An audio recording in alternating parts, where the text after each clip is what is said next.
बटोगे तो कटोगे, एक रहोगे तो नेक रहोगे। उत्तर प्रदेश के मुख्यमंत्री योगी आदित्यनाथ का ये डायलॉग इस समय सबसे अधिक चर्चा का विषय बना हुआ है। विधानसभा चुनावों के दौरान इस स्लोगन का भारतीय जनता पार्टी बड़े स्तर पर इस्तेमाल करती दिख रही है। ऐसे में विपक्षी दलों की ओर से जातीय गोलबंदी के प्रयासों की काट के तौर पर सांप्रदायिक ध्रुवीकरण का सहारा लिया जा रहा है।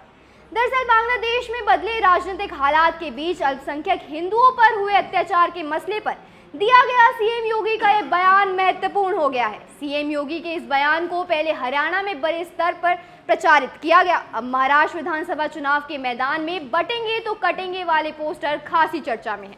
जी हां, महाराष्ट्र चुनाव के बीच मुंबई में सीएम योगी आदित्यनाथ की फोटो के साथ बटेंगे तो कटेंगे नारे वाले पोस्टर को विश्व बंधु राय नाम के शख्स के द्वारा लगाया गया है। बताया जा रहा है कि विश्व बंधु राय बीजेपी समर्थक है। हालांकि अभी तक बीजेपी की ओर से इस पोस्टर पर कोई आधिकारिक बयान नहीं आया है। चर्चा तो झारखंड विधानसभा चुनाव तक गरमाई हुई है। एकजुट करने की कोशिश लगातार की जा रही है। इस बयान के जरिए पार्टी की कोशिश अपने वोट बैंक को एकजुट रखकर अन्य वर्गों को साथ लाने की है, जिसे लेकर सीएम योगी का भी प्रदेशों में कार्यक्रम होना तय है। ऐसे में वो भी इस बयान के जरिए माहौल बनाते दिखेंगे। वहीं विपक्षी दलों की ओर से लगातार बीजेपी के खिलाफ जीत की रणनीति तैयार की जा रही है। इसमें जातीय गोलबंदी को बड़ा आधार बनाया जा रहा है। एंटी इनकम्बेंसी के बीच बीजेपी की नीतियों के खिलाफ रहने वाली जातियों को एक पाले में लाने की कोशिश भी की जा रही है। बता दें कि हरियाणा में कांग्रेस के नेतृत्व में इंडिया गठबंधन ने जाट वोट बैंक को साथ कर सत्ता में वापसी करने की कोशिश की, लेकिन बीजेपी की रणनीति के आगे उनकी एक नहीं चली। हालांकि यहां पर बटेंगे तो कटेंगे के नारे के साथ उतरी बीजेपी ने जाट के अलावा तमाम वोट बैंक को साधा।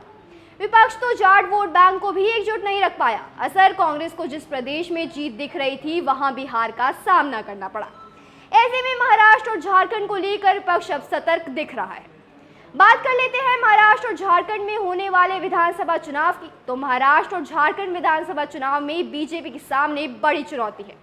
विधानसभा चुनाव 2019 के दौरान दोनों प्रदेशों में बीजेपी को मुश्किल हुई थी। शिवसेना के साथ गठबंधन के तहत महाराष्ट्र चुनाव लड़ी। बीजेपी पूर्ण बहुमत हासिल करने में भी कामयाब रही, लेकिन बाद में शिवसेना महाविकास आघाड़ी के साथ चली गई। वहीं झारखंड में पार्टी को झारखंड मुक्ति मोर्चा ने सत्ता से बाहर कर दिया, जिसके कारण इस बार पार्टी के लिए चुनौती बड़ी है, जिसे देखते हुए पार्टी अब बटेंगे तो कटेंगे के नारे के साथ सबको एकजुट करने की मुहिम में जुटती नजर आ रही है।